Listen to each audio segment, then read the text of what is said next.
There is nothing wrong with your internet. Do not attempt to adjust your settings. We are controlling the podcast. We control the squealing and the screams.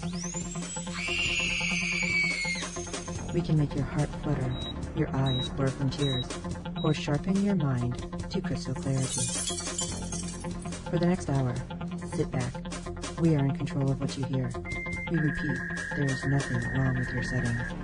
You are about to experience the awe and mystery known as the female mind. You are now entering the Fangirl Zone. Hello everyone and welcome back to the Fangirl Zone. I'm Sean Fangirl S. Today we are talking American Gods Episode 5, and back with me again today is Mr. Gomez, not Adams. Hello. Hello! Great to be here. This is awesome. Gomez and I have been getting some of the really weird episodes. Jennifer and I have had some interesting bits, but we've just got like the weird ones happening. Well, and I think it's really interesting because they're also the ones that I feel are moving the plot along to the best of their ability. And I feel like I was reading earlier that this is the episode where you finally figure out like sort of what the overarching plot is really about. Yes, we did get that. Because you're really introduced to the new gods in a way that you hadn't really been introduced before. I mean, we had seen media before, we had seen the technical boy before, but you just wasn't really sure what was going on. Now we start getting into the meat of it.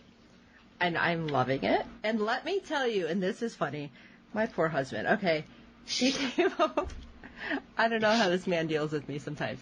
He came home from work, and he normally ends up working overtime, just the way his job works at the railroad. And I'm watching, and he sits down. It was actually the replay, because I was watching it a second time that night. And he sits down, and he's like, what the hell are you watching? Because it was the moment when they're in the interrogation room together. Okay. So I'm like, sure. Oh my God, okay, watch. This is so cool. Watch this. And I mean, at least he didn't walk in during the Mad Sweeney Laura scene. Right. That would have been a whole different thing. Yeah. So then we get media, then we get Mr. World, then we get Technical Boy. And he's watching going, what the hell am I watching? But I go in the other room, I'm taking out my contacts, I come back, and he's like so engrossed in it. I'm like, you're going to watch the whole thing now, aren't you? He goes, yeah, I think I am. Uh-huh. I'm like, all right, let me warn you now. There's this woman, and there's candles. It's going to be really weird. Just go past that. You're fine. Just get through it. Have your eyes wide open and your jaw hanging down to the floor. We'll just go past it, and you'll really enjoy everything because that would be weird. Are you talking about the opening sequence? With Bill Quist, actually. I'm like, oh, okay. Starting yes. from the beginning because he's never watched. I thought you meant the beginning of the episode. I'm like, are you talking about the animated sequence they did? No, but because that was a little bit. Oh, really? Yeah, let's talk about this. But yeah, I think I've grabbed him into this crazy world by that one scene. So excellent. That's what we like to hear. I always bring him into some weird shit, and he, of course, picked this. And this is why there's going to be a season 2! Keep sucking your friends in. Make them watch that one scene that you're loving, and then you'll suck them in, and they'll have to watch the whole thing. All you have to do is say Gillian Anderson as David Bowie. That was amazing. And, I mean, if you have to encapsulate the show, do that. That is what you need to encapsulate. She was so good, and I'm loving that she's not just like one person. She keeps changing. So she is, in reality, all of media. So if you really want something to freak you out, a friend of mine pointed out that if you look at Ian McShane, he looks like Alice Cooper. Okay, now I'm going to have to think about... I guess kind of if you with especially the dark circles around the eyes and sort of that kind of the more haggard appearance, like old Alice Cooper is what Ian McShane is going with right now. That's an interesting thought. Now that could be unseen. Now I have a really kind of odd question. Ian McShane, yes. I was saying with the interrogation room, his eyes looked weird. Was that all the time? His eyes look like they're two different colors, or is it just in this episode? Well, let me go with something for you real quick. How about do you know your Norse mythology? I'm iffy, but I mean... Okay. Are you aware that broad Odin, strokes. Yeah. who Mr. Wednesday is, because I feel like that's out of the bag at this point. Yeah. Well, yeah, they totally say it in this episode, finally. Okay. So Odin, in order to gain knowledge, hung himself from the world tree. Okay. And sacrificed one of his eyes. Oh, okay. Now, in modern times, if somebody has an eye put out, they might replace it with a glass eye. Okay, that makes sense. So and in the book, they explicitly call out the fact that one of Mr. Wednesday's eyes is a glass eye. Oh, okay. Because I never picked it up, like, up until now. And I don't know if it was just because they were, like, on his face a lot more. Well, and that's very possible. But, I mean, in general, the glass eye isn't supposed to call attention to itself, right? Well, yeah, I know. So if you're just looking at somebody quickly, you won't notice. But if you're really looking at somebody's face, and let's face it, with an actor, you're looking at their face, even if they're Gillian Anderson playing Marilyn Monroe, you're most of the time going to be looking at the face, right? Yeah. So you are going to notice those things. And I think that the director and the way that they film it, you are going to pick up on those things a little bit more, which is great. And it's those little details like that really make a show, I feel. Okay. You know what? That does make a lot more sense. I thought it was just like, have I really not been paying attention all this time and I didn't notice his eye looked like that? Yeah, but his eye has always looked a little bit off, but especially in the interrogation room and the way it was shot. Okay. I feel called more attention to it. Okay. I feel better now that you've said that. Thank you. Absolutely. So we've already kind of jumped right to the middle just because I had to start with my husband watching that moment. No, that's fine. But I mean, that animated sequence I think was a great way.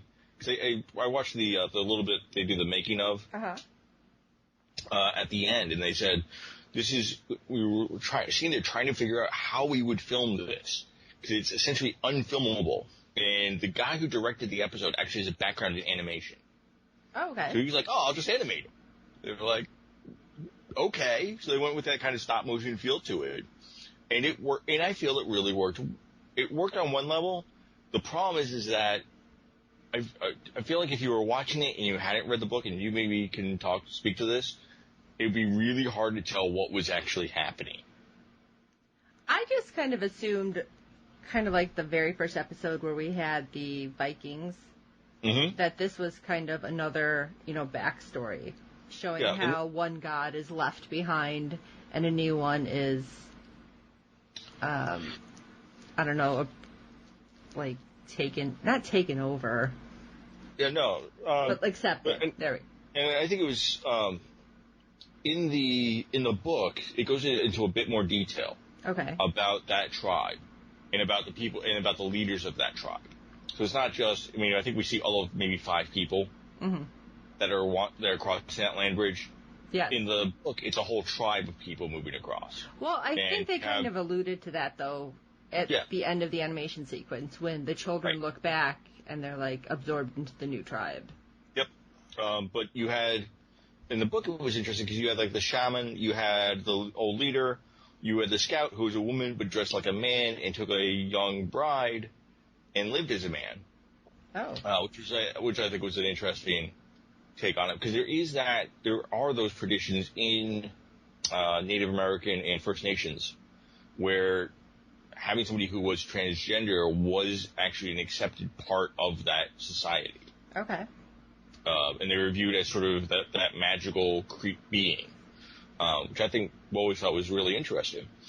And none of that gets called out in that sequence, which I thought was which I thought was interesting, based on the other things that this series is going for and that the show is doing. So I feel like there was aspects there that could have been drawn out a little bit more and weren't, which that was a little bit interesting given the other ways they've done the Coming to America sequences. I didn't dislike it. I kind of liked, the whole feel. It was very Book of Life, the way it looked. So, like I said, I just thought it was all right, we were bringing this god over, and then, well, that one's being forgotten about because everybody's dead except the kids who were accepted into a new tribe, and now they're going to accept the new god, and so on and so on. Yep. And eventually, then no one's going to remember them anyway because all the white assholes are going to come over from Europe. Not over the land bridge, but yeah. No, but... Yeah. So I didn't even say, this is episode 5, Lemon Scented You. And let me give you the little synopsis just because I thought this was kind of funny. Trying to work things out with his dead and unfaithful wife, Shadow's emotional reunion is interrupted when he and Mr. Wednesday are kidnapped by the new gods. Okay, that's not exactly what I would say happened, but okay. Yeah, because Shadow is not trying to work things out with Laura. No. Just the opposite. But we do get what you were saying, how Laura is very blunt with stuff, because he's like, you have some explaining to do. And she's like, all right, do you want a blow-by-blow, or do you want broad strokes? And I'm like, oh, God, Laura, really? Maybe you need to take it back a notch, okay? You were found dead with some guy's cock in your throat. Maybe you need to not be so bitchy, and you need to explain. But this was also the episode, I feel, that this is the episode where you realize that Laura is an asshole. I kind of felt that last episode, but... Yeah, more so this way. Even more, well, especially when you see her interact with Matt Sweeney later. But that was, honestly, I'm like, that's the best thing I've ever watched. Because Matt Sweeney is such an ass. Well, the creators even called it out, like, these are the two biggest assholes in the show. And they're never bigger assholes than when they're interacting with each other. It was great. I was like, yeah! And watching, like, little Emily Browning kick Pablo Schreiber's ass. Right. Was hysterical. Right. She's like this 90-pound soaking wet girl. Literally. Because she's in the tub for some reason a lot. She's like, I'm so cold. And I want to be warm when you touch me. I want my lips to be warm when you kiss me.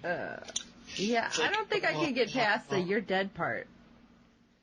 Yeah, it's like, okay, so we have the new poster child for fan disservice, thank you. Ew. Yeah, let's go past that. Let's not come back to that again. But... right there. Yeah, hello, I'm sorry. You're very Frankenstein-esque right now. You're not even explaining, like, what's going on with the shoulder. At least be like, oh yeah, Anubis put me back together. Just throw something else out there. But I loved it because Shadow's like, looking at her, and she's like, don't you want to ask why I'm here? He's like, no, that's pretty much par for the course. Everything's been fucked since I came out of jail. Yes. And exactly. He's just looking at her like, yeah, no, why not? Well, the other thing I keep on thinking about this, and I even thought this with the book, was that the vows probably did explicitly state, till death do us part. Right. I would assume. That's usually what You're dead. We're done. Oh, man. Poor man. I feel so bad for Shadow with everything happening. And you're supposed to feel bad for him. I mean, he is the audience surrogate with this. Yes. Yeah, we talked about that. That's funny. I was editing our podcast, and it was, me saying that. So Shadow is like us, right? Like, this is all point of view. Absolutely. And that's totally what it is, because the more you see this with Shadow and everything that's surrounding him, the more I feel like you get sucked in. It's like, okay, this is really... Which is what a good show should do, isn't it? Yes. Come on. Really make you connect with this character. But every time I connect with a character, they get killed off because I watch a lot of Doctor Who and Game of Thrones and Joss Whedon. So, I trust nothing anymore. Here's the good news. Neil Gaiman does not typically indulge in decoy protagonists. Yay! Unlike, say, a certain GRRM. Yes. Grim. Who does a lot of that. And so, he has developed other characters only for them to die. Yes, fine. But usually they come at the end of an arc. Okay. Well, that makes me feel better. I hope it makes everybody else feel better, too. I'm a little bit concerned about certain characters and how they're going to be treated in the show. Because I didn't like how they were done, how it was handled in the book. Okay. Well, that's I really like the extra that we were getting to see as Matt Sweeney. Because you didn't get nearly this much Matt Sweeney in the book. All right, let's talk about Matt Sweeney in 1 second because that was freaking hilarious. So Dead wife! let's finish this up really quick. So Shadow and Laura not really getting along, and all of a sudden we have the two ravens go and knock on Mr. Wednesday's door. I've been waiting for that. How did they just? It's like hey, boss, Okay, yeah. Okay, again, do you know your... Yes, with your I know that they're like his eyes, basically, but I'm like, what the hell? Like, I wasn't expecting it. And then watching him talk to them. Yeah, and he's like, what? What? All right, hold on. It's like, all right, what the hell is happening? This is weird. But I loved it. I did love it.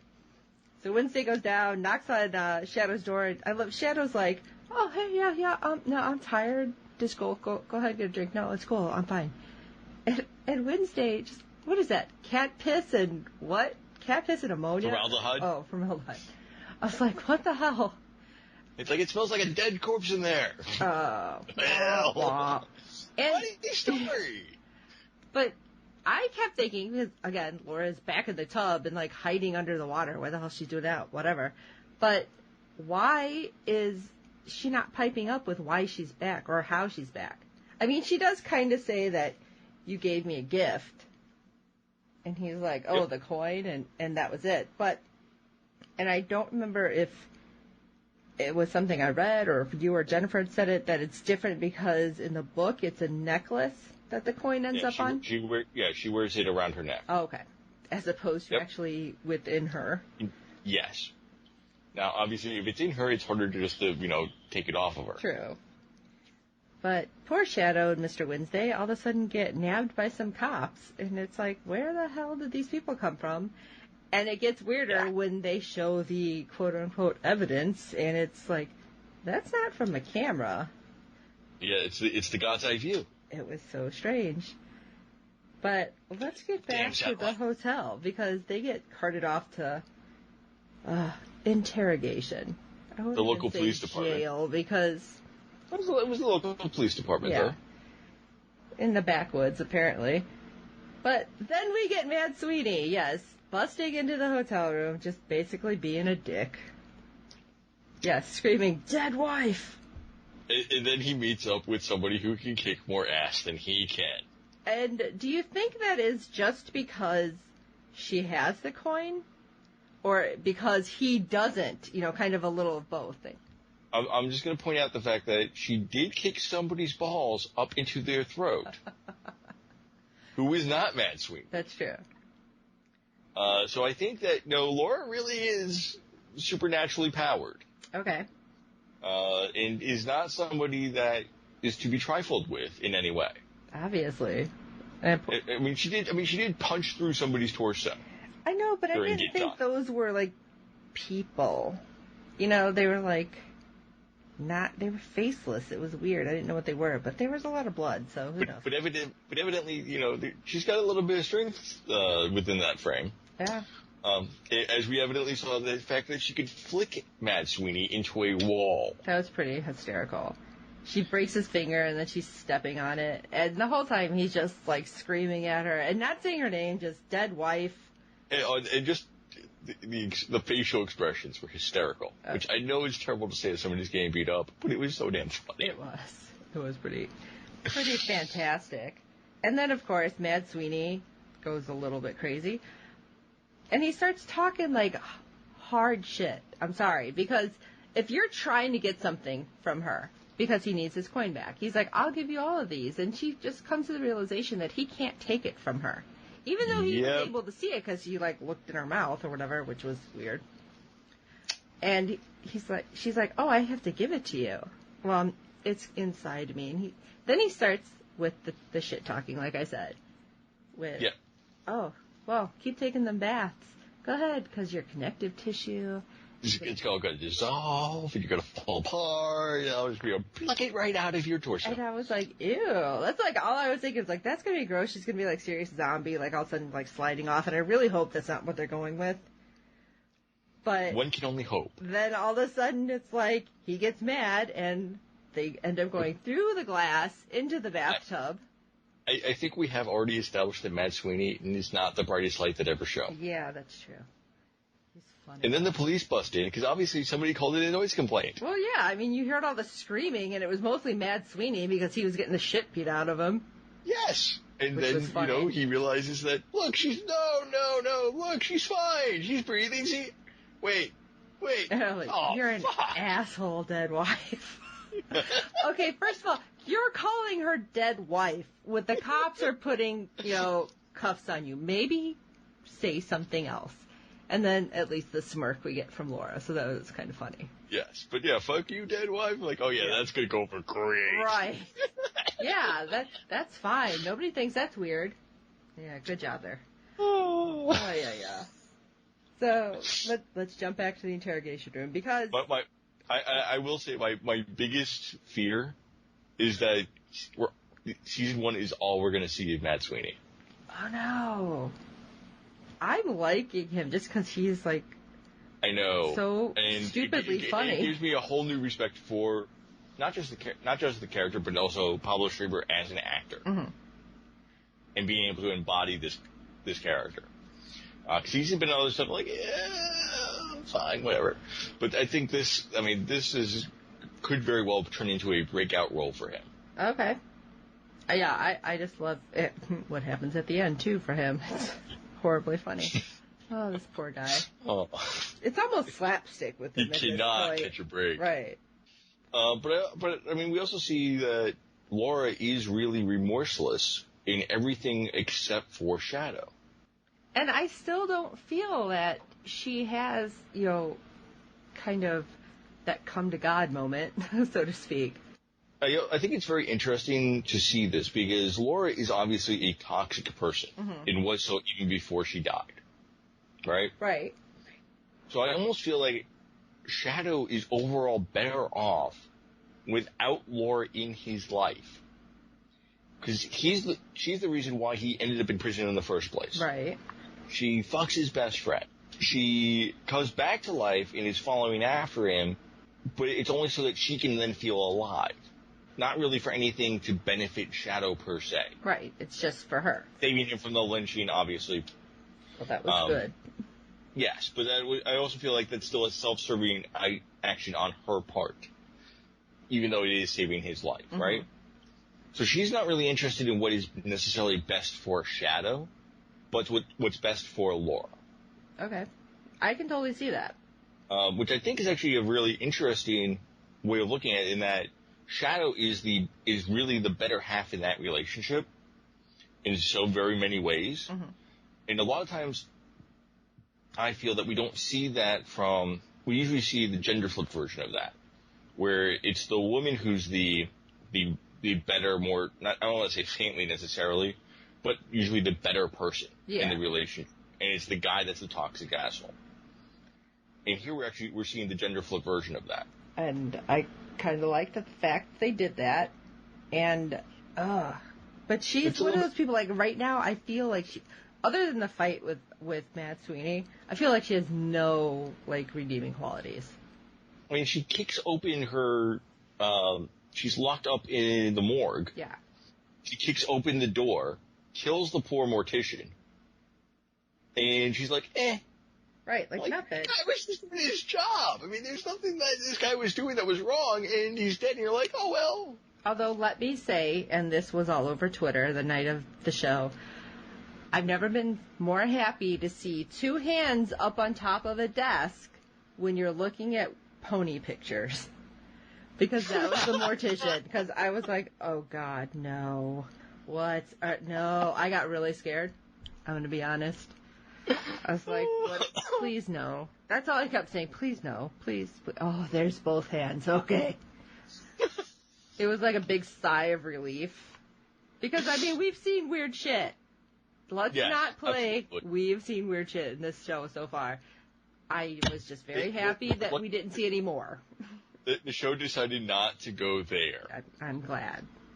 And at least it wasn't no, not Hello Kitty, My Little Pony. My Little Pony. Like, yeah, I don't know if I can. He's looking at animals. Good for him. I mean, it's not porn. Right. Woohoo! Yeah, that's why it's like, well, okay. Yeah, sigh of relief there. Which makes it even feel worse that the poor bastard got killed. Yeah, because he might have been like, oh, I can save that pony. I can save that horse. Yeah, and I'm like, at least. Important lesson learned, though. If you see something that's starting to bend out, don't stand right in front of it. Yeah, no. Obviously, nobody has ever watched any kind of horror films in any of these Except to one shows. side. Better yet, don't even be in the same room. Yeah, if you start hearing something like that, be like, I'm going to go on a coffee break. I'll be back in an hour or 3. Like, Nick's County over? Yeah, that sounds good. Yeah. That's the only Starbucks open. I got to go over there. We did see Technical Boy for a moment get sucked into his own limo, I guess, a little bit earlier on. He was he had to take a meeting with media. Yeah, he didn't have a choice. And this is what we were talking, media as David Bowie. And so good. So good. Pretty Things, even. Oh, I just can't get over that. And Technical Boy was basically being his douchey self. And I think it's also the understanding that in the relationship with the new gods, media is the heavy. Oh, okay. Okay. And Technical Boy is like the douchey underling. And that's his role. But if Mr. World is the boss, media is the dragon. I kind of felt like Technical Boy was like the newest kid, and that's why he's going to be like whiny. Pretty much, yeah. I mean, and I think what's also interesting as far as media goes, in the book, media was Lucy. Yeah. And wasn't really anything else. Okay. So there was really this sense that media was a stand-in for television. And I think with the way that they're doing this, they're showing that, no, media is music, it's TV, it's movie. It really is media all-encompassing and not just a specific aspect of media, which I thought was a really neat thing for them to do with that. And also taking from different aspects of media. So we've got 1980s late 70s, early 80s Bowie. We've got Marilyn Monroe, 1950s. We did Lucy Ricardo. Mm-hmm. So they are looking at different aspects of media to pull from. You've got stupid happy unicorn bouncing all over North Korea. That was so funny. I was like, that's how you're gonna sell this? That's the point when like I said, I'm taking out my contacts and I hear my husband, what the hell is this? This is the upsell. It's the new lemon scented you. It was weird. We'll slap your name on a missile and nuke North Korea.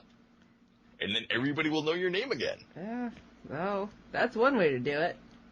And just the look on Mr. Wednesday's face was like, are you fucking shitting me? Well, it's really cool how we had everything happen in the interrogation room. Absolutely. Because the cop leaves, has them both together, which we know that would not happen in reality. Correct. And, Wednesday's there, and all of a sudden, his cuffs are coming off, and he's like, oh, I know the spider. So was that supposed to be Mr. Nancy there? Yes. Okay. That's an Nancy. That's what I thought. But, it was not acknowledged after that moment, so I didn't know if he stayed there or not. I was waiting for Orlando Bloom to, turn up at that point. I was like, but no, why not? That's why I was wondering with Orlando Jones, well, Mr. Nancy, staying as a Nancy, as a spider, hiding out where the new gods that came in didn't see him. Was he maybe still under their radar? Quite possibly. Okay. So he could have heard absolutely everything. Yep. And they don't know shit, basically. Precisely. Well, yep. Yeah. So we have, I loved media coming in as Marilyn Monroe, like you said. And she's floating. And I would just want to know how hard it was for her to hold the pose as they have her, floating on whatever wires. Because I am such a klutz. I would probably have been, face over, smack my face right on the ground if I had to do something like that. I have kudos to the... It's a lot of ab strength. Yeah, absolutely. But also just to the special effects as well. Overall. Yeah, that was really cool. And I just love the effect, and especially Shadow's face. Are you fucking floating? I loved it. So again, saying everything that we as the audience were probably yelling at our TVs. Yep. But the next moment, when we have Mr. World come in, who, like I was hoping for last time we spoke, that he'd be super creepy, he was. But the weird Michael Jackson thing happening too, when he's walking and the tiles are lighting up. Yes. I was waiting to hear Billie Jean coming from the background or something. And then, of course, we get Douchey McDouchebag pop in with his weird braided ponytailed hair. I don't know. Oh, I don't know what he's going for over there. Little punk that you want to, like, just, ugh. That's the whole point. I really like I'm really sorry for lynching you, especially in the racially charged environment that the United States is in right now, and I really don't want to add to that anger. Yeah. Like, yeah, because you're an asshole. But I love it. Mr. World's like, do you want to hit him? Do you want to punch him a little bit? And I think all the audience was like, yes. Please punch him. Please. And Shadow, after just witnessing Mr. World, like, oh, I know your name and your blood type, and this is what your face looks like when you masturbate. It's like, okay, now we've really moved to the creepy level. Yeah, it's like, I'm not sure you're really making your case there, guy. Right. We've gone over 5,000, that's for sure. And the whole time, we just have Mr. Wednesday sitting there like, not going to say anything. And that's what I'm supposed to do. Until he's like, well, let's have a merger. Let's have this all, and like you said, the whole crazy weirdness with the Odin missile, and he's like, oh, so a truce. And Mr. World's like, no, that would imply we're at war, and I'm not at war. Correct. And right there, I'm like, okay, so assuming Mr. Nancy is hiding perhaps under the table, he's getting the info to possibly share with the other old gods. You know, we don't know what's happening. And the new gods are just like, okay, this is fine. You are so beneath us that it's not even worth our time. Right. Until Mr. World tells Mr. Wednesday, well, think about it. And they go to leave, and you got Technical Boy just start, like, throwing his little tantrum. He's right there. You can kill him. And then with just, like, that kiss smackdown yes. from Marilyn, which I thought was great. You know, his two front teeth come flying out. But he's like, he's older than you can ever hope to be. He there's blah, blah, blah, blah. I'm just like so excited. I can't even talk. Yeah. Yeah. And Technical Boy just does not have that. And I'm like, oh. But here's the other question. And I'm just going to put this out here. Uh-oh. Why would Mr. World, if he has Mr. Wednesday at his mercy at this point, be willing to say, you know what? We're going to give him a chance to think it over. What benefit is it to Mr. World? Ooh. I feel like, I mean, obviously he knows about the other people that Wednesday is collecting, so to speak. Correct. And they do make mention that, you know, he should be worried about the hammer. So maybe he wants to collect more power and make sure everybody is not against him at all. Like, he is so afraid of what's going to happen to that delicate balance. Well, and also, he is Mr. World. He wants to be all-encompassing. Okay. I can see that. Okay. That weird rainbow thing, though. Yeah, that had to go. Yeah. Anyway. Now, the new gods have to be the ones that killed everybody, right? Because all the police, you know, everybody in the station is dead. Correct. And so when they're leaving, we have the weird tree thing. What is that?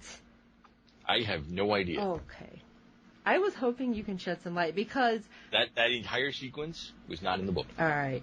Because when I tweeted that out, I'm like, somebody explain the weird tree chair thing with the eyeball. And somebody thought it was the tree of knowledge or whatever you were talking about that Odin hung himself from. I'm like, but why would it... Yeah, I don't know how to say this. No, it's fine. No, I can theorize, but I mean, there's nothing in there to say, oh yeah, that's what that is. Because that wouldn't make sense to me, because why would it attack his man, Shadow? So what do you think it is?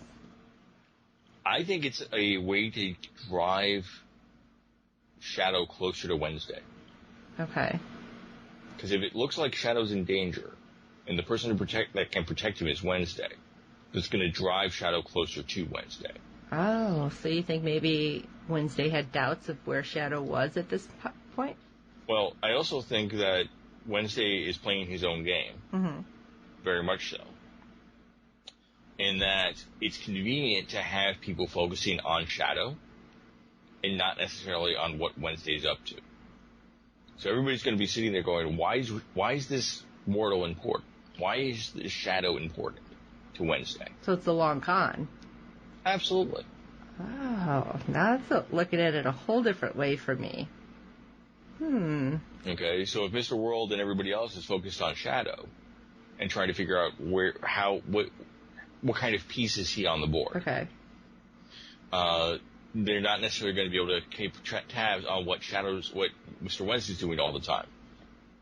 That's an interesting way to look at it, because I wouldn't have thought about it quite that way. I mean, I know, well, I don't know. I feel that Shadow is important more than just Mr. Wednesday, like, saying, oh, no, we need him because fill in the blank, because we don't know his background, and that we've had low-key Smith involved, and Technical Boy, jumped right for him, and media, and we had, everybody trying to basically put hands on him.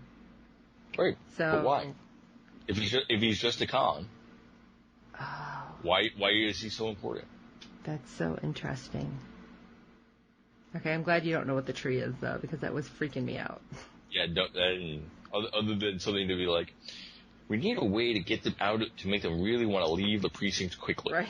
Be like, we need to go because that. Oh, and we have to find a way to get Matt Sweeney out of the clutches of the police. Which was funny again because poor Matt Sweeney, back of the police car, handcuffed.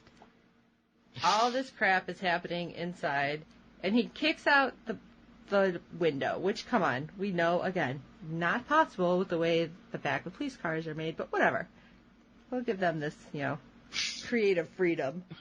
But Matt Sweeney's a little bit stronger than he looks. Yeah, how about we go with that? Okay. Even after getting his ass kicked by dead wife. And then he tries to get out and manages to seriously hurt himself.